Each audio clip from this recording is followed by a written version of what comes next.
Hello നമസ്കാരം, ഏവർക്കും പുതിയ തങ്കമണി എന്ന ചിത്രത്തിൻ്റെ ഏറ്റവും പ്രധാനപ്പെട്ട OTT അപ്ഡേഷനാണ് ഇന്നൊരു വീഡിയോ ഭാഗത്ത്. വീഡിയോയിൽ മുൻപ് വീഡിയോ ലൈക്ക് ചെയ്യുക, ചാനൽ സബ്സ്ക്രൈബ് ചെയ്യാൻ വേണ്ടി ശ്രമിക്കുക. ദിലീപ്, നീതു പിള്ളെ, മനോജ് കെ ജയൻ എന്നൊക്കെ പ്രധാന കഥാപാത്രങ്ങളായിട്ട് ചിത്രമായിരുന്നു തങ്കമണി. ചിത്രത്തിന് ഒരു ആവറേജ്, ബിലോ ആവറേജ് അഭിപ്രായം മാത്രമായിരുന്നു സ്വന്തമാക്കാൻ വേണ്ടി സാധിച്ചിട്ടുണ്ടായിരുന്നത്. എന്നാലും എല്ലാ സിനിമാ പ്രേമികളും ഒരേപോലെയാണ് ദിലീപിൻ്റെ തങ്കമണി എന്ന ചിത്രത്തിൻ്റെ OTT റിലീസിനായി കാത്തിരിക്കുന്നത്. ചിത്രത്തിൻ്റെ ഏറ്റവും പ്രധാനപ്പെട്ട OTT അപ്ഡേഷൻ നമുക്ക് ലഭിച്ചിട്ടുണ്ട്.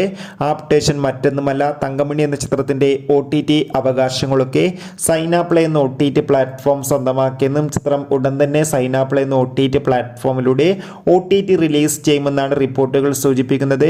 കാത്തിരിക്കാം ചിത്രത്തിൻ്റെ കൂടുതൽ അപ്ഡേഷൻ അറിയാൻ വേണ്ടി. തങ്കമണി എന്ന ചിത്രം കണ്ടവരുടെ അഭിപ്രായം കമൻറ്റ് ചെയ്യുക. കൂടുതൽ സിനിമാ വാർത്തകൾക്കായി ചാനൽ സബ്സ്ക്രൈബ് ചെയ്യുക.